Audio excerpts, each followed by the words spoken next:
I'm Ashton Ernst, and welcome to Twang TV. Our show will feature the best in new and independent music from all styles of country. On today's show, we have an interview with rising country star and former contestant on NBC's The Voice, Jordan Rager. My co-host, Dalton Lilley, recently caught up with the former member of Blake Shelton's team to find out a little bit more about him and to see what's in store for this future star. Hey, we're here with Jordan Rager up in Duluth, Georgia, where he's getting ready to put on a set, and we're going to get to know him a little bit better beforehand. So, Jordan, just start off by giving us a little bit about your background. Well, I was raised in a Christian home and started playing in church, like singing in choir. And my dad was a preacher, so he had me up there singing and doing songs every now and then. And that's kind of how I got my start singing. First time I'd ever sang was at the church in front of the congregation, and I was about 14 or 15 and decided to get really serious about music and started learning guitar and writing songs and just playing shows out and trying to make a name for myself. So you're literally son of a preacher man. Yeah, yeah. That's awesome. That's awesome. So born to be before you even knew it, right? Yep. Cool. Yep. Cool. So how long have you been doing country music? I guess it was when I was 14 or 15. I was born and raised in Georgia, and we my family, we're from, simple roots, and, Dad taught us to, right from wrong and how to, we had to pick our own switch and all that kind of good stuff. So I always came from that kind of background. Yeah, I know that game. That's not a fun game to play. No, it's not. No, it's not. But I come from that kind of background, and so it made sense that I sang that kind of music. Always been a huge fan of country music. Love all kinds of music, but country's what I related to. And I guess I was about 14 or 15 when I decided that country music is what I wanted to do for a living. Absolutely. So talk a little bit about your songwriting process, how you decide that you want to write a song about something and where you find the lyrics and how you know it's done or whatever. It depends on what the idea is, and also it also depends on who I'm writing with. If I'm writing with my co-writing buddies, whether it's here at home or in Nashville, sometimes the idea could be the music is first, or it could be I got a line in my head that I can't get out of my head, so I'll write from that, or it might even be just at the title of the song that's the only thing I've got. So it just depends on what hits me first, and if it flows really good and I'm liking where it's going, then stick with it, keep writing it. If it doesn't, if I just hit a wall, then kind of put it away and work on something else. Now, you've had a little bit of success, namely, you showed up on a pretty big show called The Voice. Yep. So tell me a little bit about that. I mean, what was that whole experience like? It was crazy, especially for a kid who had never been to LA. I was 17 when I did it. I'm 19 now. I was 17 years old when I went out to LA and did that. That is a whole different world. Like I said, small, very, very simple roots in Georgia.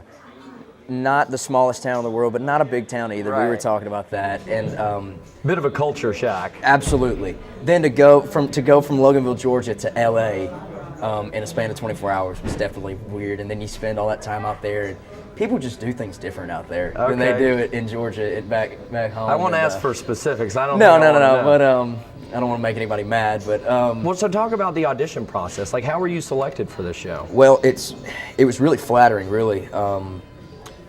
I got a phone call from one of the executives of the show, and they said, we would like to give you a private audition where we give you a scheduled time to be at so-and-so place in Atlanta, you get in front of our producers, and you audition. So basically, they came and found me, which was a huge deal for me. It was very, are you serious right now? Makes you feel pretty good about yourself. Absolutely, absolutely. So did that, and then I got the call back about 3 weeks later, and they said, we want to fly you out to LA and do what is the second round of executive auditions, which is where you just get in front of the producers, they get to know your personality, you sing them a couple of songs, and they basically decide if they want you on the show or not. Did that, they flew me back home, and then a week later I got the phone call that said, you're on a plane Monday to be backing out in LA, you have a shot to be in front of the 4 coaches for the blind auditions. And that's when it all kind of became very real to me that this is all going on. At that point, it was just kind of like just another thing I was doing. Yeah. But when I got the call that said, you're going to go in front of Blake, Christina, CeeLo, and Adam, that was the real wake-up call. So, speaking of the coaches, I mean, how nerve-wracking was it to get up there and sing your stuff in front of not only just dynamite professionals, but we're talking about Blake Shelton. If you're a country fan, Entertainer of the Year, Blake Shelton, yeah. And he's watching you put your stuff out there. What is that like? You know, actually, for me personally, it actually wasn't that bad because they have them turned away from you. True. If they had been staring at me, if you had just walked on stage and they're all just like locked eyes on you, I couldn't do that. I probably wouldn't have been able to get up on stage. But well, so what was it like to work with Blake Shelton?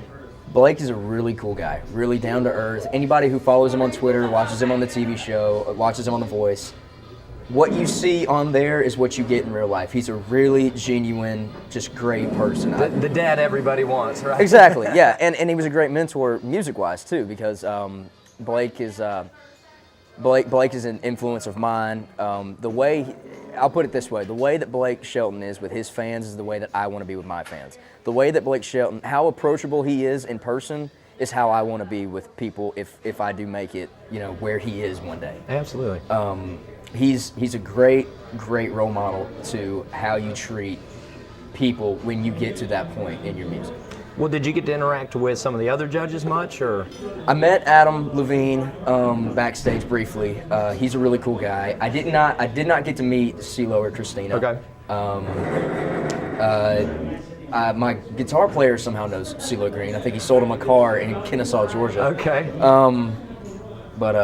So that's a pretty big step, and now you've kind of come back, you've had the show, and it's kind of going back to the grind of being an independent artist. Yeah. And so the big question is, what's the next step or steps for you in your career? Well, when I got home from when The Voice was all said and done, I didn't let it slow me down. It did take a lot of time away from playing shows like I'm going to do tonight and writing songs and stuff, because when you're out there, your whole mindset is on that night, your audition. So it took a lot of my focus and a lot of my energy away from playing shows and writing, which it wasn't a bad thing by any means. It was a great, like I said, it was a great experience, but it took focus away from like the other aspects of my music, if that makes sense. Yep. So I was really excited I almost had like a newfound, it was almost, I got, booted during the battle rounds, which is, it was what it was. Got stuck with a song that I wasn't familiar with. We won't, that's everybody, y'all know that story if you follow me, so. But what's the plan now? I mean, what should we be looking out for next from Jordan Rager? Just new music. I just put a CD out in September of last year. The CD's called Burning Gasoline. It's on iTunes. Got a bunch. I'm always writing songs now. Going up to Nashville, writing at home. I'm hoping, don't quote me on this, I'm hoping to have a new CD out this summer. Okay. Hopefully. I've got tons of songs that are ready to go into the studio, that I'm ready to go into the studio with. Now it's a matter of picking what songs I want to put on the record. Right. Getting in the studio, just knocking it out really. But just been so busy with playing shows and writing new songs that it just hadn't happened yet. But hopefully this summer I'll have some new music for you guys. Awesome. So we can check out Burning Gasoline on iTunes. Is there anything else you want everybody to know about you? Follow me on Twitter. It's just Jordan Rager is the name on Twitter. Facebook is Jordan Rager Music Fans.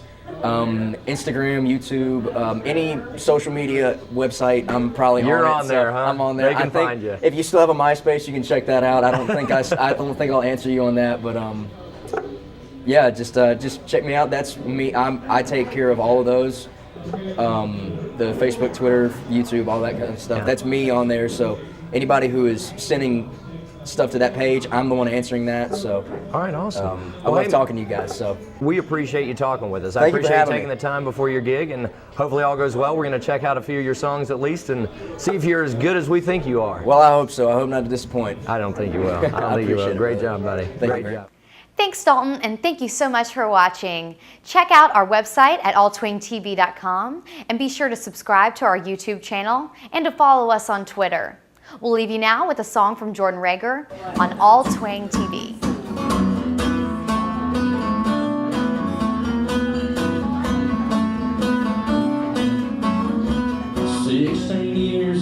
Just got my first truck, sweating heavy to burning county roads high.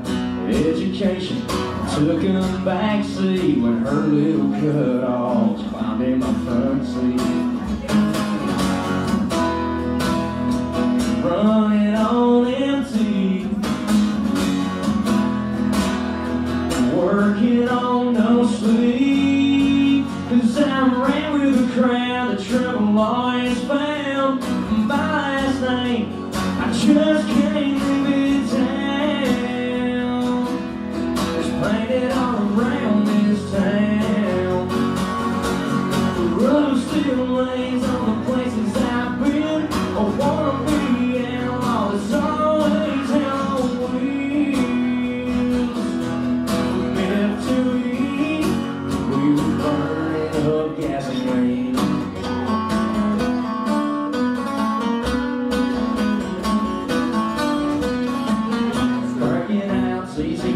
Busting Johnson's mailbox, girls loaded up in the back. Front row seat to the stars until they get stole her heart, but I ain't sold it down for enough. 'Cause I'm way too young to be anything wild and free. I ran with the crowd, the trouble always found. I just can't live it down. There's painted all around this town. The road still lays on the places I've been.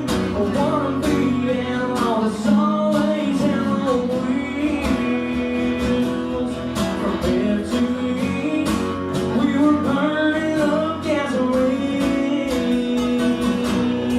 Yeah, well,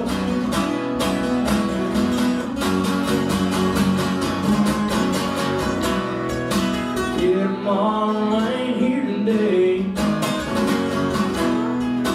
It's a couple hundred miles away. Yeah, oh, I ran with the crowd, the trouble always found. My last name, I just can't live it down. It's painted all around this town. The road